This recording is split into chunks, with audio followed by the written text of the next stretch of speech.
হাফেজ, সবাইকে ধন্যবাদ।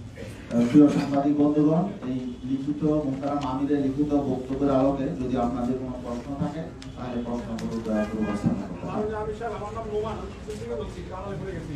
আমার প্রশ্ন হলো ভাই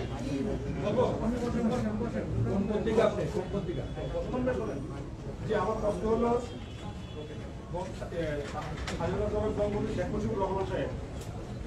আমাদের সংবিধানের অবিচ্ছেদ্য অংশ বলে সরকার দাবি করছে, মনে করছে।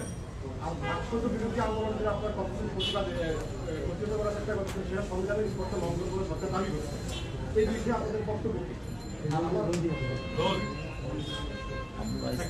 এটা আমরা ইসলামী আন্দোলন বাংলাদেশ পরিষ্কারভাবে আমরা আজকে আমাদের লিখিত বক্তব্যে কথাটা পরিষ্কারভাবেই আসছে। তারপরেও যেহেতু আপনি প্রশ্ন করছেন, ইসলামী আন্দোলন বাংলাদেশ আমরা ইসলাম নীতি আদর্শ লালন করি।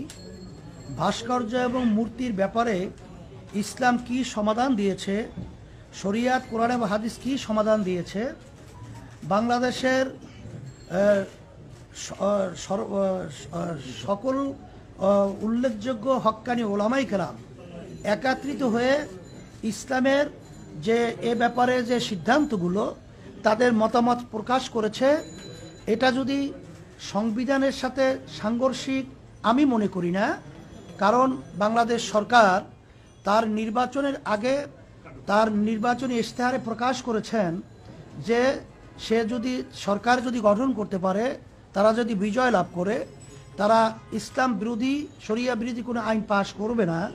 বিধায় তার কথা কি আমরা সমর্থন হিসাবেই ইসলামের নীতি আদর্শ ভাস্কর্য মূর্তি এটার ব্যাপারে কি সিদ্ধান্ত, এটাই আমরা আমাদের ইসলামী দৃষ্টিতে আমাদের মতামত প্রকাশ করেছি। বিষয়টা হচ্ছে কুষ্টিয়াতে মূর্তি ভাঙা হয়েছে। আমি সময় টিভি থেকে বলছি, কুষ্টিয়াতে যে মূর্তি ভাঙা হয়েছে এই বিষয়ে আপনাদের সমর্থন আছে কি নাই? এ ব্যাপারে আমরা পরিষ্কারভাবে আজকে আমাদের লিখিত বক্তব্যে আমরা কথাটা উল্লেখ করেছি যে আমরা শুধুমাত্র ইসলামের দৃষ্টিতে ভাস্কর্য মূর্তির ব্যাপারটা পরিষ্কারভাবে আমরা ইসলামের দৃষ্টিতে মতামত প্রকাশ করেছি। কিন্তু মূর্তি ভাঙ্গা বা কাউকে উস্কিয়ে দেওয়া বা মূর্তি ভাঙ্গার ব্যাপারে কোনো মতামত আমরা প্রকাশ কোনো ওলামায়ে কেরাম করেন নাই, আমরাও করি নাই, এবং আইন শৃঙ্খলা আমরা হাতেও তুলে নিইনি। একটা ব্যাপার জানতে চাই, এই মূর্তি ভাঙাটা আপনার কাছে কি মনে হয় এটা কি ঠিক হয়েছে নাকি ঠিক হয়নি? মূর্তি ভাঙ্গার ব্যাপারে আমরা পরিষ্কারভাবে আজকেও বলেছি, যদি এ ধরনের কেউ উদ্দেশ্য প্রণোদিতভাবে এ ধরনের আচরণ করে থাকে, এটা সম্পূর্ণ নিয়ম বহির্ভূত এবং এটা উদ্দেশ্য প্রণোদিত। এবং সাথে সাথে সরকারকে বলবো যে এটা সঠিক তদন্তের মাধ্যমে যে আসলে মূলত আমরা বিষয়টাকে যে বিভিন্ন কায়দায় যে সিসি ক্যামেরা রয়েছে তার যে ধরনটা আমরা লক্ষ্য করছি, এটা আমাদের কাছে প্রশ্নবিদ্ধ। এটা সঠিক ভাবে তারা তদন্তের মাধ্যমে দোষীদের ব্যাপারে তারা ব্যবস্থা নেবে, এটা আমরাও সমর্থন করি। আমার নাম হচ্ছে মোস্তফা মল্লিক, আমি চ্যানেলের বিশেষ প্রতিনিধি। আপনি একটা জায়গায় বলেছেন যে চক্রান্ত আকারে আপনারা দেখছেন এবং এটা বলছেন যে তারা ভিনদেশি এজেন্ডা বাস্তবায়ন করতে চায়। আপনার এই তৃতীয় পক্ষ শক্তিটাকে কাকে বোঝাচ্ছে? এটা আপনারা তালাশ করে বের করে নেবেন। তবে আমরা আজকে তাদের যে লক্ষ্য উদ্দেশ্য, তারা অনেক সময় সরকারের কার্যক্রমকেও তারা সমালোচনা করে। এটা কোনো গোষ্ঠীকে, যেমন নাকি আমরা এখানে ওবায়দুল কাদের সহ, ওবায়দুল কাদের আমাদের বর্তমানে আওয়ামী লীগের সেক্রেটারি জেনারেল, সে বিভিন্ন এই ধরনের সংগঠন যারা নাকি উস্কানিমূলক এবং বিশৃঙ্খলা সৃষ্টির জন্যে তারা কার্যক্রম পরিচালনা করছে, ভুইফুর হিসাবে তাদেরকে আখ্যা দিয়েছে। আমরা আমাদের বক্তব্য সেই ধরনের কথাটাই আমরা আজকে উল্লেখ করেছি। আপনাদের যে বৃহত্তর কর্মসূচির কথা বললেন, বৃহত্তর কর্মসূচি এই ধরনের কর্মসূচি আপনারা দিতে পারছেন? সেটা সময়ের ব্যবধানে অবস্থার পরিপ্রেক্ষিতে আমরা সেভাবে পরামর্শ ভিত্তিক আপনাদেরকে জানাবো ইনশাআল্লাহ। আসলে এখানে একটা কথা স্পষ্ট করতে হয়, একটা হলো বঙ্গবন্ধুর নিজেকে কটূক্তি করা, তাকে অশ্রদ্ধা সম্মান করা, আর তার প্রতিকৃতি ভাস্কর্যকে না মানা, দুইটা জিনিস এক না। যেমন বাবা অসুস্থ, ডায়াবেটিস রোগী, দুই ছেলে, বাবা মিষ্টিকে পছন্দ করে, এক ছেলে তার কাছে মিষ্টি নিয়ে যায়, আর এক ছেলে তার থেকে জোর করে মিষ্টি ছিনিয়ে নিয়ে যায়। উভয় দৃষ্টিতে দেখা যায় একজন তার প্রিয় আর একজন তার অপ্রিয়। কিন্তু যে জ্ঞানী সে অবশ্যই মনে করবে যে যেই ছেলে বাবার ডায়াবেটিস রোগীর থেকে মিষ্টি ছিনিয়ে নিয়ে যায় সেই তার উপকারী এবং প্রিয় সবচেয়ে বেশি। আমরা মনে করি বঙ্গবন্ধু শেখ মুজিবুর রহমান একজন মুসলমান, তার মাথায় টুপি, তার বাবার মাথায় টুপি, তার বাবার দাড়ি বড় বড় দাড়ি। যারা আজকে বঙ্গবন্ধু সেই টুপিকে কোনো কুকুরের মাথায় দেয় তারা বঙ্গবন্ধু শ্রদ্ধা করে না। আজকে তার দাদার দাড়িকে, বাবার দাড়িকে যারা অশ্রদ্ধা করে তারা বঙ্গবন্ধু শ্রদ্ধা করে না। আর মনে রাখতে হবে বঙ্গবন্ধু এদেশ ছিল না, এরা ছিল অনেক দূরের। এদেশে আসছে কেন, ইরাক থেকে কেন আসছে, তাদের ইতিহাস জানতে হবে। বঙ্গবন্ধুর পরিবার ইরাকের বিদেশি, অনেক আগে এখানে আসছে ধর্ম প্রচার করার জন্য।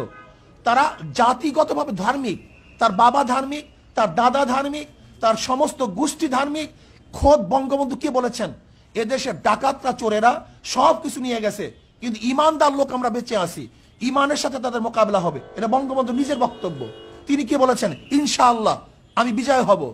কাজী যারা বঙ্গবন্ধুকে নাস্তিক বানাবার চক্রান্ত করতেছে, যারা বঙ্গবন্ধুর চামড়া দিয়ে ঢুকঢুকি এবং জুতা বানাবার বক্তব্য দিয়েছে, আজকে আমরা দেখছি তারাই আজকে এই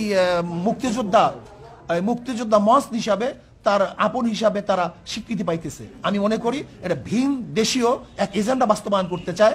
যারা এই দেশ দখল করার ওখান থেকে হুমকি দেয় তারই এজেন্ডা বাস্তবায়ন করতে চায় এরা হয়তো। আপনাদের বিরুদ্ধে সবচেয়ে বড় অভিযোগ যে আপনারা এতদিন এই ভাস্কর্য মুক্তি নিয়ে কোনো ধরনের কথা বলেন। কে বলছে? আপনারা শুরু করেছেন এবং একটি আপনাদের কর্ণ কুহুরে যায় নাই, বা গেলেও আপনারা চুপ ছিলেন। আমরা থেমিস মূর্তির বিরুদ্ধে আন্দোলন করেছি। আমরা ময়মনসিংহের উলঙ্গ, আপনি দেখেন ময়মনসিংহে যে মূর্তি স্থাপন করা হয়েছে টিচার ট্রেনিং ইনস্টিটিউটের সামনে, কোনো ভদ্র, কোনো জ্ঞানী, কোনো বিবেকবান মানুষ এই মূর্তিকে গ্রহণ করতে পারে না, মানতে পারে না। কিন্তু বিবেকবান মানুষ আজকে সেটা প্রতিবাদ করে না। আমি মনে করি বঙ্গবন্ধু একজন মুসলমান, আমরা তাকে মহাব্বত করি, আমরা তাকে ভালোবাসি, তার কবরে আযাব না হোক এই চেষ্টা আমরা করি। শুধু জিয়াউর রহমান কেন, আমার বাবার মূর্তিকে আমি পছন্দ করি না, আমার দাদার মূর্তিকে আমি পছন্দ করি না। জনাবে মুহাম্মদ রাসূলুল্লাহ সাল্লাল্লাহু আলাইহি ওয়াসাল্লামকে সবচেয়ে মুসলমান বেশি মহাব্বত করে, জীবনের চেয়ে বেশি মহাব্বত করে। কিন্তু কই, সে দুনিয়া থেকে বিদায় হওয়ার পরে তার মূর্তি স্থাপন কেন করা হয় নাই? কাজে ইসলামের দৃষ্টিতে ভাস্কর্য স্থাপন করা এরা মহাব্বতের বহিঃপ্রকাশ নয়, বরং যে তাকে মহাব্বত করে, কবরে শান্তি দিতে চায়, তাকে জান্নাতে পৌঁছাতে চায়, সে তার ভাস্কর্য করবে না। যেমন বর্তমান আমাদের মাননীয় প্রাইম মিনিস্টার, তাকে যারা মহাব্বত করে, আমি মনে করি সেও দুনিয়া থেকে বিদায় হওয়ার পরে তার ভাস্কর্য করাটা তার জন্য মহাব্বতের বহিঃপ্রকাশ হবে না, বরং তাকে ঘৃণা প্রকাশ করাই এইটি হবে তার আসল বহিঃপ্রকাশ। প্রশ্নই আসে না, প্রশ্নই আসে না। আমি আরাফাত সিদ্দিকী নিউজে কাজ করি। আপনারা বলছেন যে আপনারা সরকারের কাছে আপনাদের বক্তব্য, মুসলমানদের বক্তব্যটা তুলে ধরেছেন, তাদের দাবিটা তুলে ধরেছেন। সেই দাবিটা তুলে ধরতে তো প্রধানমন্ত্রীর কাছে আপনারা সরাসরি যেতে পারতেন। আমাদের দেশের প্রক্রিয়া এইভাবে, আমাদের দেশের প্রক্রিয়া দাবি, সরকারের কাছে দাবি জানাবার প্রক্রিয়া হলো জনসাধারণকে সামনে নিয়ে তাদের বক্তব্য উপস্থাপন করা। এইটি আমাদের দেশের প্রক্রিয়া, গণতান্ত্রিক রাষ্ট্রের পদ্ধতি প্রক্রিয়া এইভাবেই হয় দাবি জানাবার। যে সংগঠনগুলোর কথা বলছেন বা যারা আপনাদের সাথে মামলা করেছেন, তাদের দাবি হচ্ছে যে ভাস্কর্য এবং মূর্তি এক নয়, এবং গেল কয়েকদিন ধরে এই ধরনের বক্তব্য আমরা গণমাধ্যমে পাচ্ছি। তো আসলে আপনাদের কাছে আমি এটার সাথে যুক্ত করতে চাই যে সরকার, মানে যাদের পক্ষ থেকে মামলাগুলো করা হয়েছে কিংবা যারা এই যে আপনাদের বিরোধিতা করছে, তারা বলার চেষ্টা করছে যে শুধুমাত্র বাংলাদেশেই না, পৃথিবীর বিভিন্ন ইসলামী দেশেও নানান ধরনের ভাস্কর্য তৈরি হয়েছে এবং সেগুলো তাদের ঐতিহ্যকে লালন করছে। সুতরাং ভাস্কর্য এবং মূর্তি এক নয়, এবং ভাস্কর্য আসলে শরীয়ত বিরোধী নয়, এবং যারা ভাস্কর্য বিরোধিতা করছে তারা ধর্মের অবদান দিচ্ছে। আপনাদের যুক্তিটা ব্যাস, আলহামদুলিল্লাহ, কত সহজ। যদি তারা ভাস্কর্য স্থাপন করে মূর্তি স্থাপন করবে না, যদি এটা সরকারের আন্তরিকতা হয়, তাহলে এখন প্রমাণ করা দরকার ভাস্কর্য মূর্তি এক কি এক না। যদি এক না হয় তাহলে দ্বিতীয় প্রশ্ন আসবে, আর যদি এক হয় তাহলে তারা ফিরে আসবে। আমি প্রশ্ন করতে চাই, যারা মূর্তি স্থাপন করে তাদেরকে কি বলা হয়? ভাস্কর বলা হয়। আর যারা ভাস্কর্য স্থাপন করে তাদেরকে বলা হয়, তাদের ভাস্কর বলা হয়। সহজ কথা। মূর্তি স্থাপন, মূর্তি যে বানায় তাকেও ভাস্কর বলা হয়, যে ভাস্কর বানায় তাকেও ভাস্কর বলা হয়। গতকালকেও যে বঙ্গবন্ধুর যে কুষ্টিয়ায় মূর্তি ভাঙা হয়েছে বা আপনারা যেটা বলেন ভাস্কর্য ভাঙা হয়েছে, কলকাতার অনলাইন পত্রিকায় নিউজ হয়েছে যে বাংলাদেশে বঙ্গবন্ধুর মূর্তি ভাঙায় নিয়ে উত্তেজনা তৈরি হয়েছে। এবং কলকাতা আনন্দবাজার পত্রিকা সহ অনেক পত্রিকার আমাদের কাছে রেফারেন্স আছে যে সেখানে মহাত্মা গান্ধীর যে ভাস্কর্য এটাকে মূর্তি বলা হয়েছে, এবং লেনিনের যে ভাস্কর্য এটাকে মূর্তি বলা হয়েছে, বিবিসিতে বলা হয়েছে। লেনিনের 100 বছর পূর্তিতে আনন্দবাজার সেটা সম্পাদকীয় করেছে, তাই না? এবং সেই যে বিভিন্ন জাদুঘরে প্রিয়াঙ্কা চোপড়া এবং এই যে শ্রীদেবী তাদের মূর্তি স্থাপন করা হয়েছে, এটাকে মূর্তি বলা হয়েছে। তো পূজা করে না কেউ, তো ভাস্কর্য। শোন, স্পষ্ট ইসলামের দৃষ্টিতে আমি পরিষ্কারভাবে বলতে চাই, একটা হলো ভাস্কর্য বা মূর্তি স্থাপন করা, আর সেটাকে পূজা করা। যদি কেউ মূর্তিকে পূজা করে সেটা শিরক হবে, আর স্থাপন করে হারাম হবে, নাজায়েজ হবে। যেমন কেউ যদি মদ পান করে হারাম হবে, কেউ যদি জায়েজ মনে করে বেঈমান হবে, কুফুর হবে। কেউ নামাজ না পড়লে ফাসেক হবে, কেউ অস্বীকার করলে কাফের হবে। ঠিক কেউ মূর্তি স্থাপন করলে এটা হারাম হবে, নাজায়েজ হবে। কেউ সেখানে সেজদা করলে, তার কাছে আরাধনা করলে সেটা শিরক হবে। একই জিনিস।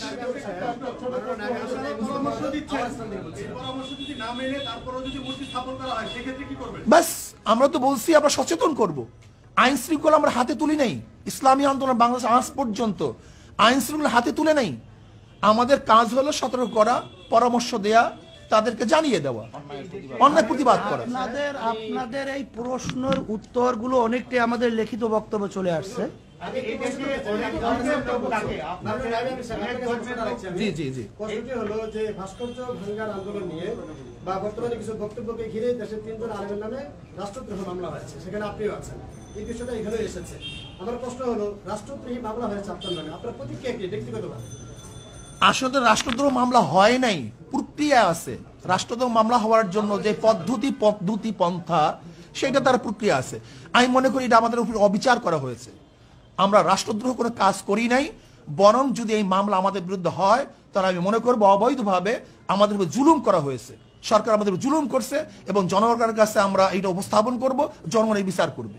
আচ্ছা, এই দেশে অনেক ধর্মের লোক বসবাস করে, ইসলাম ধর্মের বাইরেও অনেক লোক। আপনাদের এইসব যারা অনেক সময় তাদের ধর্মীয় বিধান অনুযায়ী মূর্তিকে তারা হয়তো পূজা করে, তো আপনাদের এই বক্তব্যের পরে যে বাংলাদেশের যে একটা অসম্প্রদায়ের চরিত্র, সেটা কি কোনো রকম আঘাত আসবে কিনা, কিংবা অন্য ধর্মের প্রতি প্রশ্নই আসে না।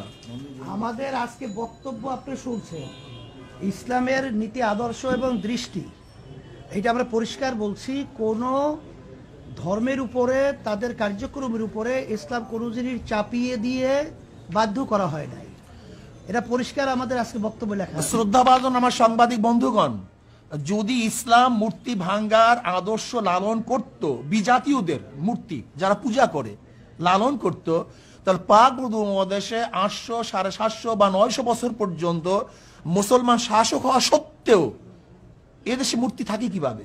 কিন্তু কোনো মূর্তি তো ভাঙ্গা হয়নি। আপনি ভাস্কর্যের যে ব্যাখ্যাটা দিয়েছেন, ভাস্কর্যে যদি প্রাণীর ছবিটা থাকে তাহলে সেটাই তো আসলে ইসলামের জন্য হারাম। এবং সেই সঙ্গে চিত্রকর যারা ছবি আঁকেন তারাও তো আসলে হারাম কাজ করছেন, তারাও তো আসলে নিকৃষ্টতম জায়গায় লিপ্ত হবে। তো আমার প্রশ্ন যে বঙ্গবন্ধুর অনেকদিন ধরে তো চিত্রাঙ্কন প্রতিযোগিতা হচ্ছে, বঙ্গবন্ধুর ছবি আঁকা হচ্ছে। আচ্ছা, আমি একটা কথা বলি, আমরা তো বলছি শোনে, আসলে না, আমরা বলছি আগে এর প্রতিবাদ আমরা আগেই করছি।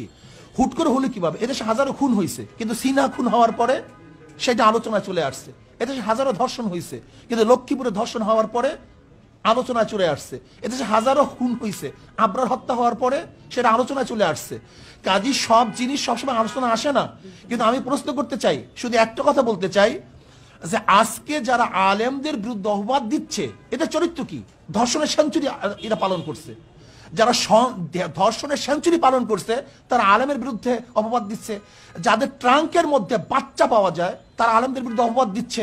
যারা ধর্ষণ করাবার হাজারো মানুষকে হত্যা করছে, আমাদের মা বোনদেরকে হত্যা করেছে, তারা আজকে আলেমদের বিরুদ্ধে চরিত্রের অপবাদ দিচ্ছে। আমি মনে করি সুই চালন যদি সুইকে বলে তোর পিছনে ছিদ্র, এইটা সেই অবস্থায় বুঝতে যারা এদেশে ধর্ষণ, লুট, তরাস, খুন, গুম যারা সেঞ্চুরি পালন করছে, তারা আজকে আমাদেরকে বলতেছে আমরা দেশদ্রোহী, আমাদেরকে মল্লযুদ্ধের জন্য আহ্বান করতেছে। আমরা তাদের সাথে মল্লযুদ্ধ করতে চাই না। তো আপনারা তো নানান বিষয় নিয়ে সবসময় সোচ্চার থাকেন, মাদ্রাসায় যে ছাত্র নির্যাতন হয় কিছু বিষয় নিয়ে আপনারা 100 বার বলতেছি, আমরা 100 বার বলতেছি, যেখানে অপরাধ আছে তার বিরুদ্ধে আমরা করি, কিন্তু অপরাধ চাপিয়ে দেয় মন্দিরের মধ্যে, গির্জার মধ্যে। শুধু তাই না, আজকে দেখেন আপনি যে আমরা তো এইটার প্রতিবাদ করি, বরং যারা এইটার সমকামীর আইন পাশ করার জন্য যারা বারবার উত্থাপন করছে আমরা তাদের বিরোধিতা করছি। কাজে এইটার বিরোধিতা আমরা। শুধু তাই নয়, আজকে দেখেন হুমায়ুন আহমেদের ঘেটো ছেলে কমলা, ঘেটু পুত্র কমলা, এই ঘেটু পুত্র কমলার এই সিনেমার মাধ্যমে, নাটকের মাধ্যমে এইটা তো গোটা দুনিয়ার মধ্যে ছড়িয়ে দেওয়ার অপচেষ্টা তারা করছে। কাজে এই অপবাদ তো তাদের উপরে আসবে, এটা আমাদের উপরে আসবে কেন? যেটা আমরা সবসময় হারাম বলতেছি, নাজায়েজ বলতেছি, সর্বোচ্চ ঘৃণার জিনিস মনে করতেছি। কাজে আমি মনে করি দেশ যেহেতু নষ্ট হয়ে গেছে, দেশ যেহেতু ধ্বংস হয়ে গেছে, কাজে এর কিছু আচরণ সব জায়গায় লাগতে পারে, এটা বিচ্ছিন্ন ঘটনা, কিন্তু তার উপরে জাতির কোনো অপবাদ। আল্লাহ পাক আমাদের সবাইকে কবুল করে না। আপনারা উপস্থিত হওয়ার কষ্ট করায় শুকরিয়া আদায় করছি, এবং মেহমানদারি আর আপনারা মেহমানদারি আপনাদের জন্য ব্যবস্থা রাখা হয়েছে। আশা করি আপনাদের মেহমানদারি আপ্যায়ন আপনারা গ্রহণ করবেন। আর আপনাদের আজকে ওয়ালাইকুম আসসালাম, সকলকে ধন্যবাদ জানাই। আজকে আপনারা আন্তরিকভাবে যে সুন্দর পরিবেশ তৈরি করেছেন, আপনাদেরকে অসংখ্য ধন্যবাদ। আজকে সাংবাদিক সম্মেলন কার্যক্রম আনুষ্ঠানিকভাবে এখানে সমাপ্ত হলো। সম্মানিত সাংবাদিক বন্ধুগণ, আপনাদের জন্য